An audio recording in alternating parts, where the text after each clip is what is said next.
Vamos então dar início à segunda parte da aula Herança, tá bom? Eu sou o pastor Jerônimo Faia e é um prazer enorme estar aqui junto com vocês. Vamos lá, nós falamos na última aula, essa é a segunda parte, como nós falamos já, nós lemos 1 Coríntios 3, versículo 21. Eu quero repetir de novo esse capítulo, né, e esse versículo, na verdade é o 22 e o 23 também. Qual é a nossa herança? Então, se você tem alguma dúvida de qual é a sua herança, em Deus nós vamos esclarecer para você hoje através do ensino da palavra de Deus. 1 Coríntios, capítulo 3, o versículo 21, diz assim: Portanto, ninguém se glorie nos homens, porque tudo é vosso, seja Paulo, seja Apolo, seja Cefas, seja o mundo ou seja a vida, seja a morte, seja o presente, seja o futuro, tudo é vosso, e vós de Cristo e Cristo de Deus. Nós terminamos a última aula falando que é empolgante saber que tudo que é de Cristo também é nosso. Até fiz menção de um louvor antigo da Batista, que o pessoal cantava dessa forma, né? Eles diziam, tudo que Jesus conquistou na cruz é direito nosso, é nossa herança. Os mais antigos aqui vai se lembrar deste hino, né? Dessa canção. Mas nós queremos nos aprofundar nesse versículo, nesse capítulo ao qual nós lemos. Nós vamos analisar o que se enquadra nessa frase, tudo é vosso. E para iniciar, eu quero primeiramente falar a respeito do que nos pertence. O que te pertence? Quando o apóstolo Paulo ele fala exatamente sobre o que nos pertence, ele está afirmando aquilo que é nosso. O que é nosso? O que é exatamente que o apóstolo Paulo está falando, o que ele está afirmando que é nosso? Ele fala sobre o mundo espiritual e sobre o mundo natural. Ele fala da vida, ele fala da morte, ele fala do apóstolo e ele fala do mundo. Ou seja, ele está falando do mundo espiritual e ele está falando também do mundo natural. Então, para nós entendermos, o mundo espiritual e o mundo natural é nosso. A Bíblia diz que a terra, Deus ele nos deu por herança. Os céus são os céus do Senhor, mas a terra ele nos deu por herança. Então a terra do homem, e se nós somos de Cristo e Cristo de Deus, consequentemente, o mundo espiritual também nos pertence. Tá bom? Então essa é a primeira lição que nós queremos falar para você. A segunda é a respeito da literalidade da declaração, tá bom? Tudo é nosso. A frase tudo é vosso, tudo é nosso, é uma afirmação literária, tá bom? Façamos então uma análise de cada parte para mostrar que a literalidade ela se confirma, ela é verdadeira. Então vamos começar do fim para do fim para o início. Cristo de Deus, né? Na frase a qual nós lemos, nós vemos aqui o apóstolo Paulo falando, vós de Cristo e Cristo de Deus. Então vamos começar de trás para frente, Cristo de Deus. Essa literatura, né? Literalmente, na verdade, Cristo é de Deus, na sua totalidade. E isso é inquestionável, a sua autenticidade é inquestionável. Jesus, lá no livro de Atos, a palavra de Deus vai dizer que ele apareceu para muitas testemunhas. Muitas pessoas confirmaram a ressurreição de Jesus. Os livros dos evangelhos que nós temos na Bíblia confirma a autenticidade de Jesus, né? Isso foi provado pelos historiadores, isso foi provado que de fato Jesus ele existiu e ele é verdadeiro. E ele é totalmente de Deus, tá bom? Então, voz de Cristo, eu e você, nós pertencemos a Cristo, tá bom? somos totalmente de Cristo. Por quê?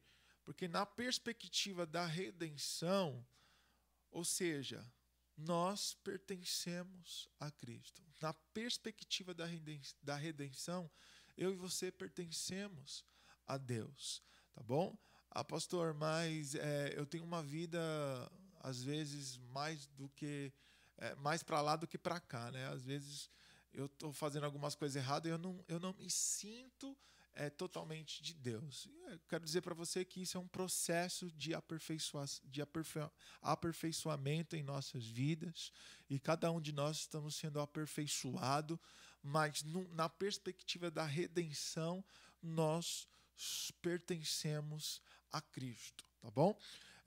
Vou deixar aqui um versículo para vocês, 1 de Pedro, capítulo 2, versículo 9, diz assim: porém, vós sois geração eleita, tá bom? Está falando para nós, os discípulos, aqueles que creram em Cristo, sacerdotes real, nação santa, povo de propriedade exclusiva de Deus, cujo propósito é proclamar as grandezas daquele que vos convocou das trevas para a sua maravilhosa luz. Então, nós somos de Cristo. Eu e você pertencemos a Ele. Agora vamos à terceira análise aqui. Tudo é vosso. Então, se eu sou de Cristo, Cristo de Deus, e tudo é nosso, tudo é tudo, irmãos. Oh, meu Deus, eu vou falar certo.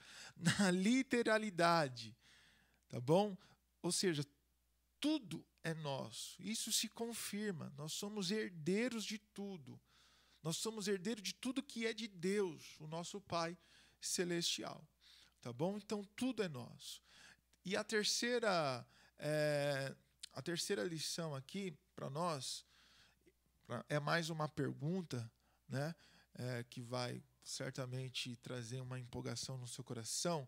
Se tudo é nosso, quando todas as coisas serão nossas? Quando que tudo vai ser nosso, nós vamos tomar posse? Eu quero dizer para você que tudo já nos pertence legalmente. A afirmação que tudo é nosso é presente, tá bom? Não está falando tudo, não está falando que tudo será, está falando que tudo é nosso. Está no presente, não está no futuro. Paulo, ele cita tantas coisas presentes como coisas futuras, sabendo que as futuras serão desfrutadas, né, posteriormente, depois. Existe algo para nós no futuro, mas nós já podemos desfrutar da herança, da filiação como filho de Deus. Então, existem dois aspectos na herança, tá bom? A presente e a futuro. E algo aqui para nós desmistificarmos, né? Existe no coração de muitas pessoas, infelizmente, elas acreditam apenas no aspecto futuro. Ela só está acreditando naquilo que Jesus vai fazer para a gente lá na frente, quando Ele voltar e arrebatar a igreja. Então nós receberemos a nossa herança em Deus, né? Mas isso não é totalmente verdade. Por isso eu quero ler para você aqui 1 de João, capítulo 3, versículo 2, que diz assim: amados, agora somos filhos de Deus. Ainda não se manifestou o que havemos de ser. Sabemos que, quando Ele se manifestar, seremos semelhante a Ele, porque haveremos de vê-lo como Ele é. Então, o que me chama aqui a atenção na carta de João é que ele está declarando que agora somos filhos agora e não depois, tá bom?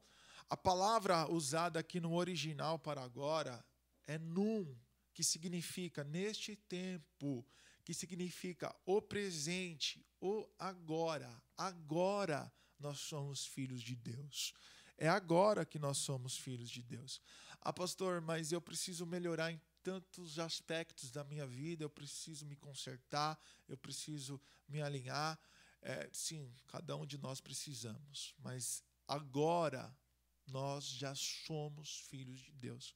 Por mais debilidade que você tenha, se você crê e se você procura em Deus o aperfeiçoamento, ou seja, se arrepende dos seus erros, das suas falhas, você é filho de Deus e você pode provar da herança de Deus. Tudo aquilo que Deus tem é seu, tá bom, queridos? Então, não existe dúvida da nossa realidade atual de filho e de herdeiro.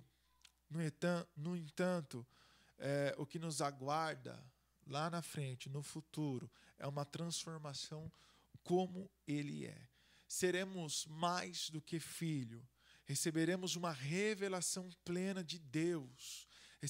Receberemos uma revelação plena de Deus, de quem Deus é, né? Porque o veremos de vê-lo como Ele é. O apóstolo Paulo, ele fala que nós profetizamos por parte, né?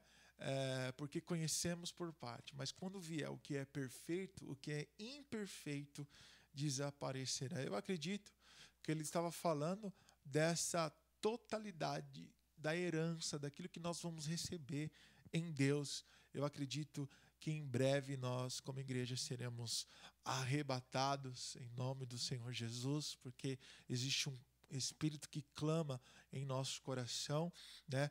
Que clama pelo Abba, que clama Maranata, a hora vem, Senhor Jesus, tá bom? E aí então nós seremos e veremos o Senhor Jesus por completo e seremos transformados por completo. Agora eu quero dizer algo para você, irmãos. O que nós temos aqui na terra, o que nós recebemos aqui na terra, completa aquilo que nós recebemos no mundo espiritual, ou seja, das coisas celestiais, do céu. É impossível herdar o reino do céu sem herdar a terra. Grave isso que eu estou falando. É impossível herdar o reino dos céus sem herdar a terra. Como é impossível ser consolado sem ser satisfeito. Ou ver a Deus sem alcançar a sua misericórdia e ser chamado filhos de Deus. Você entende esse processo? Que é impossível você herdar o reino do céu sem você herdar a terra. Primeiro você precisa conhecer a sua posição aqui na terra. E você, então, receberá do mundo espiritual, das coisas celestiais, aquilo que te pertence também. Tá bom? Nós podemos desfrutar das bênçãos de Deus no presente e também aquilo que está por vir no futuro. Está claro que nos ensinamentos de Jesus, o reino de Deus é uma realidade presente que podemos herdar, que podemos receber, ou que podemos entrar no hoje, no agora. Eu quero ler para vocês aqui Mateus capítulo 5, versículo 1 até o 12, que fala das bem-aventuranças. Mateus 5, versículo 1 diz assim: Jesus, vendo as multidões, subiu ao monte e assentou-se. Os seus discípulos aproximou-se dele. E Jesus, abrindo a boca, os ensinava, dizendo: Bem-aventurados os pobres em espírito, pois dele é o reino dos céus. Bem-aventurados os que choram, porque serão consolados.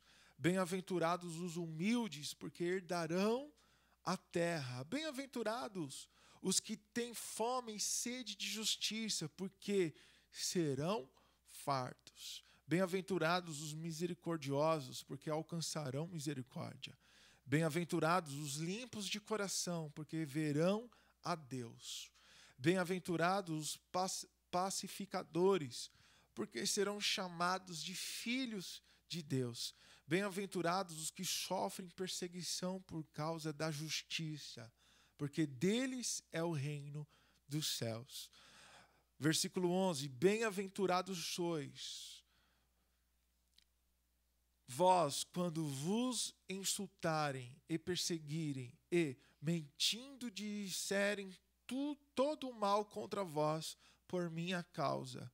O versículo 12 diz: exaltai e alegrai-vos sobremaneira, pois é esplêndida a vossa recompensa nos céus, porque assim perseguiram os profetas que vieram antes de vós.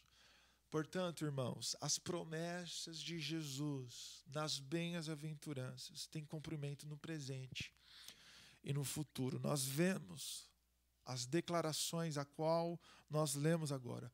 Nós podemos desfrutar o agora, nós podemos desfrutar das primícias, e a colheita propriamente dita ainda está por vir. Ou seja, o melhor ainda está por vir, mas nós podemos colher agora das primícias, nós podemos viver agora essas promessas sobre as nossas vidas. O tempo verbal que Jesus ele usa aqui, futuro, enfatiza a certeza daquilo que nós vamos receber, e não apenas o aspecto do futuro. Quando Jesus ele está declarando: os que choram serão certamente consolados, ele está dizendo de uma certeza que nós vamos receber no futuro. Tá bom? Então, as bem-aventuranças, ela é promessas que nós vamos colher no presente, no agora, e também aquilo que nós vamos colher depois no futuro. Ou seja, parte da nossa herança, ela pode ser desfrutada agora, nesse momento, tá bom? Ela já pode ser desfrutada. Muitos estão negando essa possibilidade, acreditam apenas na herança futura, como eu já disse, tá bom? E nós podemos aprender isso na parábola do filho pródigo. Eu vou ler para você aqui a parábola do filho pródigo. Não vou ler ela toda, eu vou dar início do versículo 28, do capítulo 15, que diz assim: o filho mais velho encheu-se de ira e não quis entrar. Então o seu pai saiu e insistiu com ele. Mas ele respondeu ao seu pai: olha, todos esses anos eu tenho trabalhado como um escravo ao teu serviço e nunca desobedeci às tuas ordenanças. Mas tu nunca me deste nem um cabrito para eu festejar com os meus amigos. O versículo 30 diz: mas quando volta para casa esse seu filho, que esbanjou os teus bens com as prostitutas, matas um novilho gordo para ele.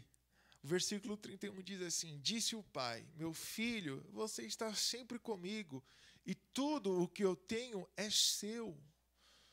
Mas nós tínhamos que comemorar e alegrar-nos, porque este seu irmão estava morto e voltou à vida. Estava perdido e foi achado.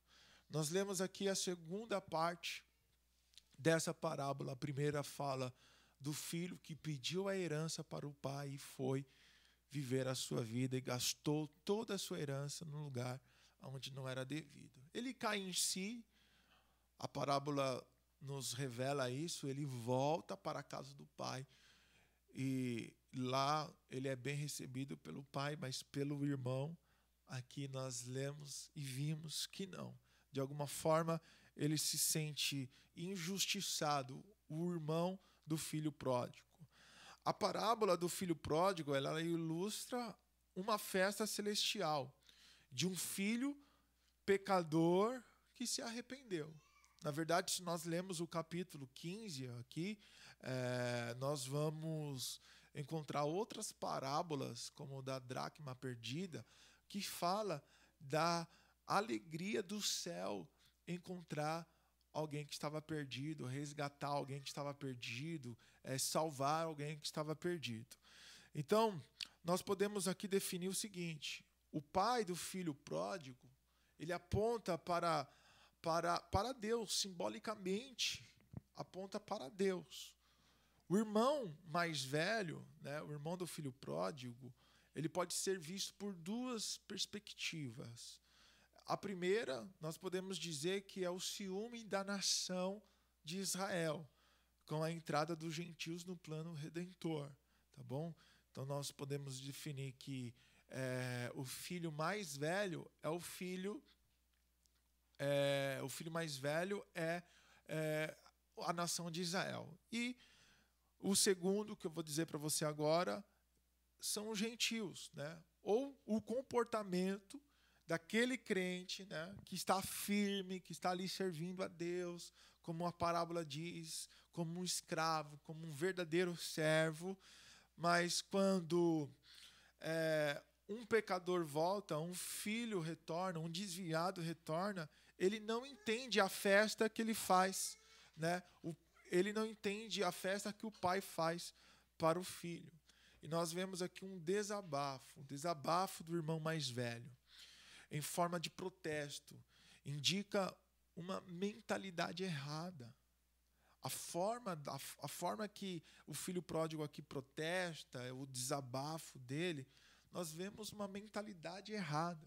Ele diz o seguinte: nunca me deste um cabrito sequer, de modo que você ofereceu um boi gordo em festa ao retorno de meu irmão, que é infiel.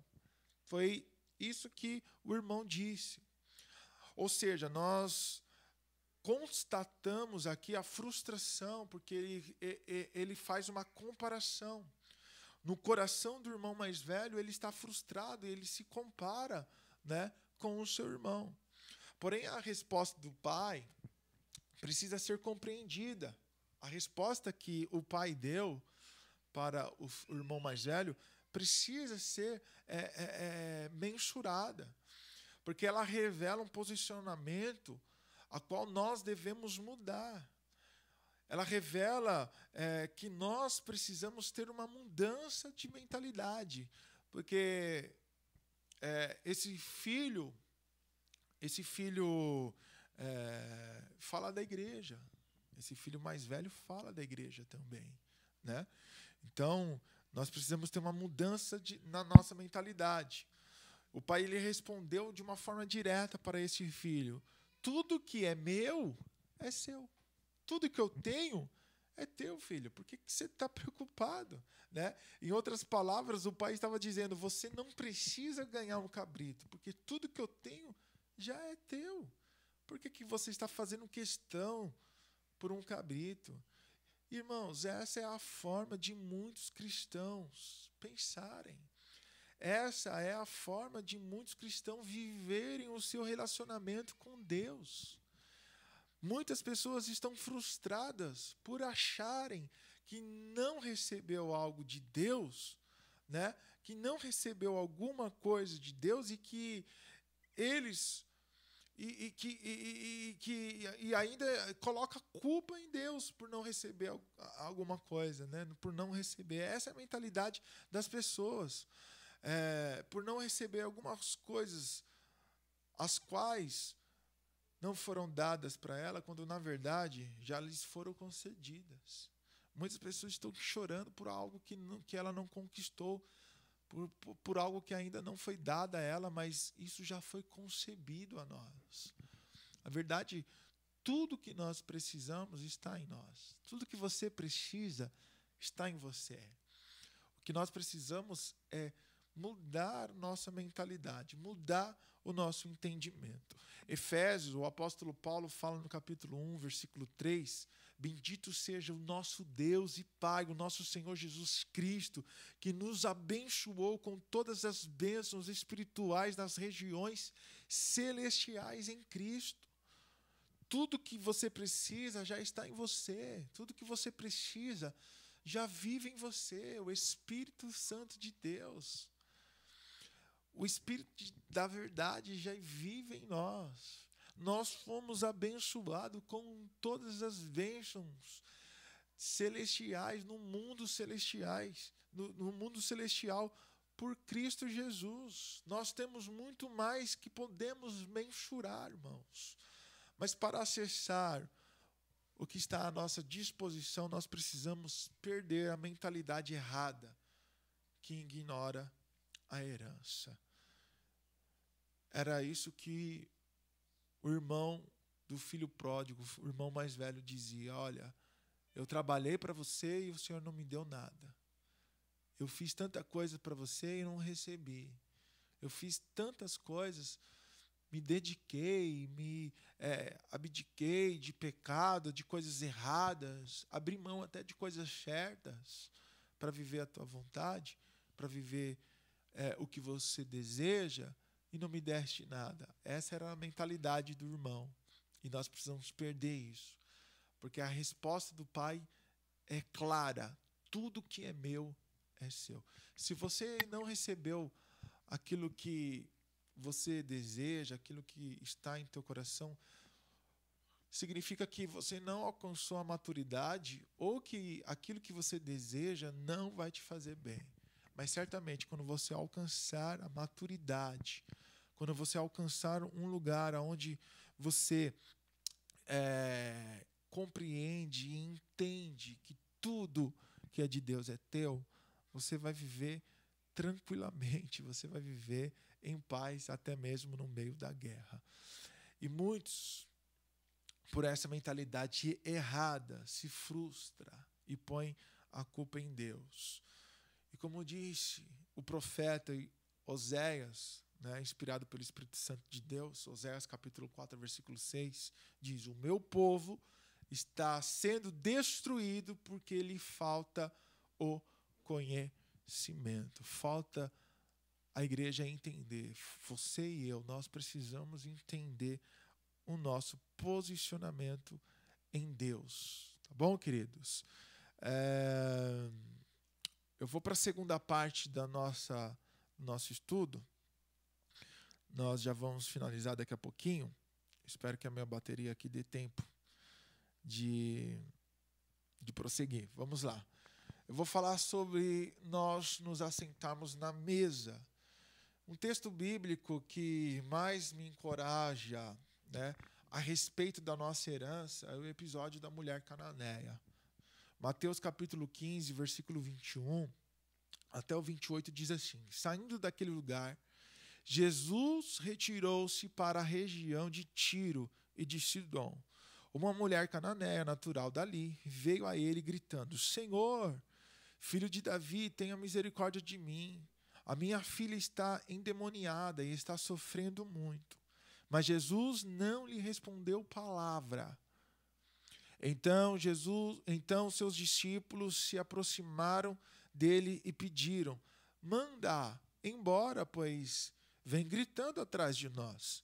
Ele respondeu: eu fui enviado apenas às ovelhas perdidas de Israel. A mulher veio, adorou de joelhos e disse: Senhor, ajuda-me. Em outras traduções, socorre-me. E ele respondeu: não é certo tirar o pão dos filhos e lançar aos cachorrinhos. Disse ela, porém: sim, Senhor, mas até os cachorrinhos comem das migalhas que caem da mesa dos seus donos. Jesus respondeu: mulher, grande é a sua fé, seja conforme você deseja. E naquele mesmo instante, a sua filha foi curada. Bom, a primeira atitude de Jesus foi ignorar aquela mulher. Nós vemos aqui que ele não respondeu palavras. Jesus, ele segue adiante, a mulher, ela insiste, ela não desiste, ela vai atrás de Jesus. Os próprios discípulos ficaram sem graça por aquela mulher, ou por ele ter continuado a ignorá-la, ao ponto dos discípulos dizer a Jesus: atenda ou a despeda, ou mande ela embora de uma vez, para que ela pare de nos importunar. Então aí Jesus, ele explica por que não estava atendendo o clamor daquela mulher. Ele fala: eu fui enviado apenas às ovelhas perdidas de Israel.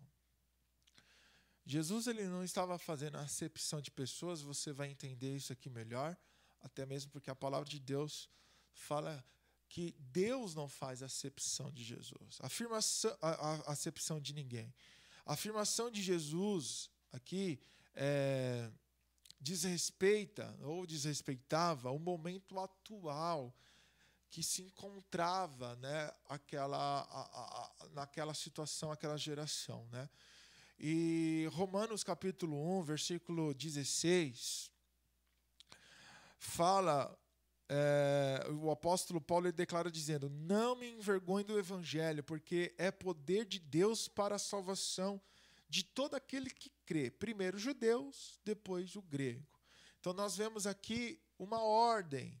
Primeiro, Jesus ele veio para os seus, né, o seu povo, os judeus, depois para os não-judeus, que é os gentios, aqueles que o receberam.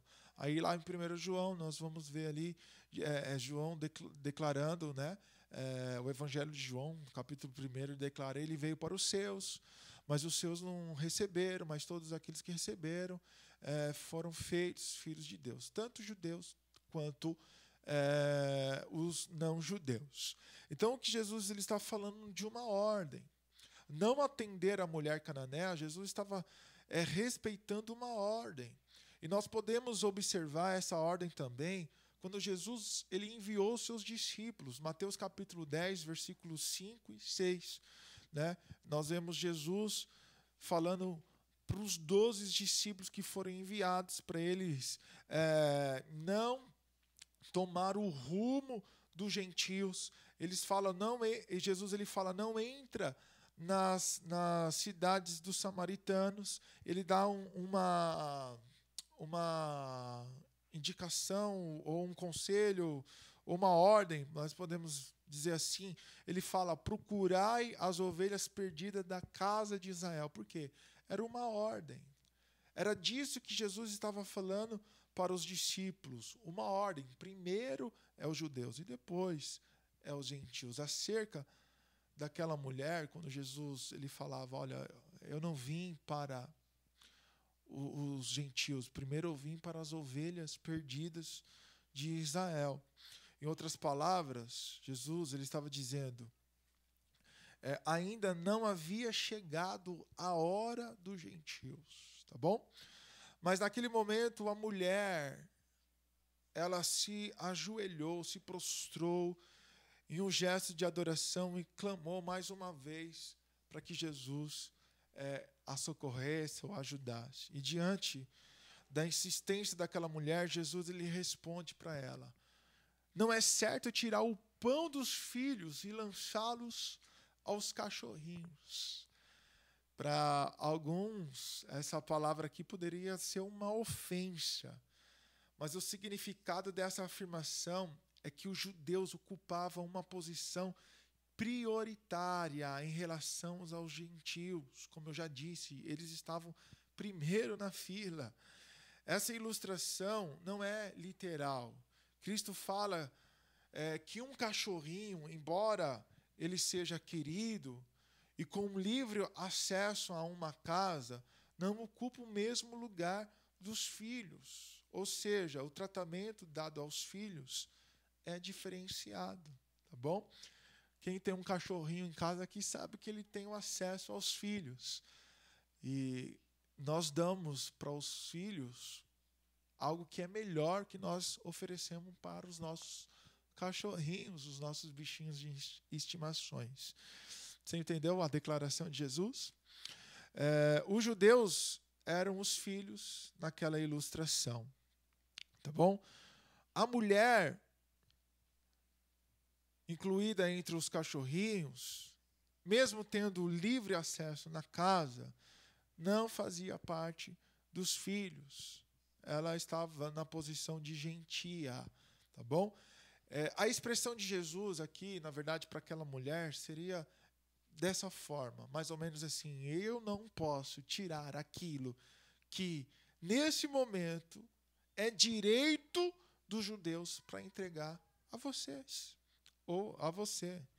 A mulher cananeia, ela não ficou ofendida mas ela permitiu entrar na ilustração de Jesus. Ela se permitiu entrar na história de Jesus. E ela surpreendeu o Mestre. Ela surpreendeu o próprio Cristo com a sua declaração. Ela disse, porém, sim, Senhor, mas até os cachorrinhos comem das migalhas que caem da mesa dos teus donos. Em outras palavras, ela estava dizendo, eu quero o acesso, apenas o acesso da sobra que os filhos, que eles, os israelitas, não estão aproveitando. Eu quero só as migalhas. É só as migalhas. Muito mais que uma resposta sábia, na verdade, aquela mulher, ela provoca uma reação em Jesus. No que ele mesmo respondeu, mulher, grande é a sua fé. Seja conforme você deseja. E naquele mesmo instante, a sua filha ficou curada, diz a palavra de Deus. Então, a grande fé daquela mulher era entender que as migalhas que caem da mesa já era suficiente para trazer a cura e a libertação. Ou seja, aquilo que o povo de Israel não estava aproveitando, as migalhas que estavam caindo, aquela mulher aproveitou e ela entendeu que só das migalhas que caem da mesa do nosso Pai já pode trazer cura e libertação, já pode trazer intervenção divina. Imagine o que está disponível para aqueles que têm direito de filho. Imagine para nós hoje que estamos na mesa como filho. Isso é fantástico. Se só com as migalhas já dá para receber uma intervenção divina, o que dizer quando nós nos assentarmos à mesa como filhos? Você é filho de Deus e nós temos direito de se assentar na mesa com Ele. O que está no nosso alcance, o que podemos receber de Deus, tendo nós o direito de filhos, irmãos. Eu quero dizer para você que certamente o pão dos filhos é muito maior e muito melhor do que as migalhas que caem no chão para os cachorrinhos.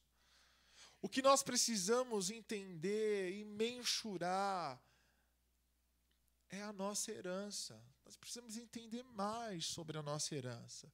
Porque se nós entendermos o que está disponível para nós, os céus e a terra, nós vamos valorizar o caminho, o acesso até a nossa herança.